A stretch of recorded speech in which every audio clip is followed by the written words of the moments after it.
மாண்புமிகு எதிர்க்கட்சி தலைவர் சொன்னார்கள், நாம் ஆந்திரத்தில் தண்ணி வாங்குகிறோம், கேரளத்தில் வாங்குகிறோம், கர்நாடகத்திலே வாங்குகிறோம் என்று சொன்னார்கள். அதுதான் நியாயம்.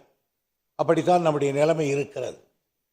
நம்முடைய நாட்டிலே பிறந்து ஓடுகிற ஒரே நதி நெல்லையில் ஓடுகின்ற அந்த ஒரு நதி தான். மற்றபடி நாம் இந்த நதியை இந்த 3 மாநிலங்களிலே நாம் அந்த தண்ணீரை பெற்றாலும் ஏதோ நமக்கு உரிமை இருக்கிறது. ஆனால் அந்த உரிமை மறுக்கப்படுகிறது. அதற்காக ஒரு போராட்டங்களை நடத்த வேண்டியிருக்கிறது.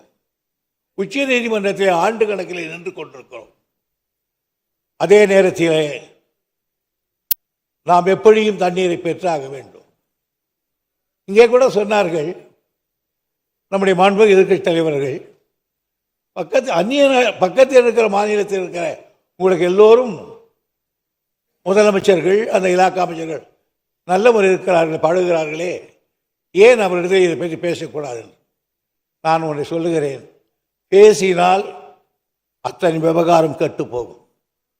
பேசி பேசி பார்த்துதான் இனி பேசுவதாலே பயனில்லை என்ற முடிவெடுத்துதான் உச்ச நீதிமன்றத்துக்கு போய் இருக்கிறோம்.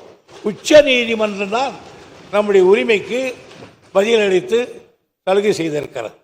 ஆகையினால்தான் இன்றைக்கும் ஒவ்வொரு விஷயத்துக்கும் நாம் நேராக போயிருக்கோம். ஆனால் உச்ச நீதிமன்றம் என்ன செய்துவிட்டால், இவர்கள் பேச ஆரம்பித்தால் நீங்களே பேசி தீர்த்துக் கொள்ளுங்கள் சொல்லிவிடுவார்கள்.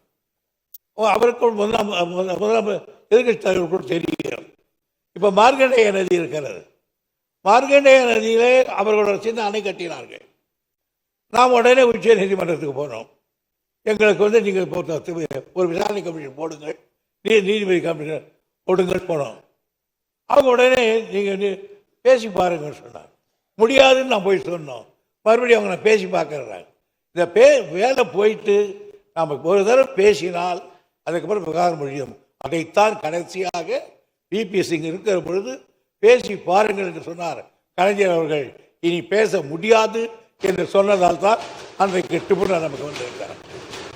ஆகையினால் இந்த இலாக்காக்களை பேசுகிற பொழுது அவர்களுடைய மனம் கூட வருத்தப்படும் என்பதல்ல எனக்கு. ஆனால் அந்த மாநிலங்களிலே ஏராளமான தமிழர்கள் வாழ்ந்து கொண்டிருக்கிறார். ஒரு முறை நடந்து எவ்வளவு பெரிய விபத்து ஏற்பட்டது என்பது நமக்கு தெரியும். ஆகையினால் தான் ஜாக்கிரதையாக பேச வேண்டும் என்று நான் நினைத்தேன். ஒரு கால் நான் குறுக்கிட்டு அதில் வேகத்தில் ஒரு சொல் கூட வந்துவிடக்கூடாது என்று வைத்தேன். எனவே நான் எண்ணியபடி அத்தகைய யாருமே அப்படி பேசாததற்காக நான் அனைவருக்கும் பேசிய உறுப்பினர்களுக்கு நான் நன்றி தெரிவித்துக் கொள்ள கடமைப்பட்டிருக்கிறேன். பாதகம் செய்பவரை கண்டால் நாம் பயம் கொள்ளலாகாது பாப்பா.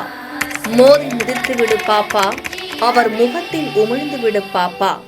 அண்மை செய்திகளை உடனுக்குடன் தெரிந்து கொள்ள இணைந்திருங்கள் எம் நாடு தொலைக்காட்சியுடன்.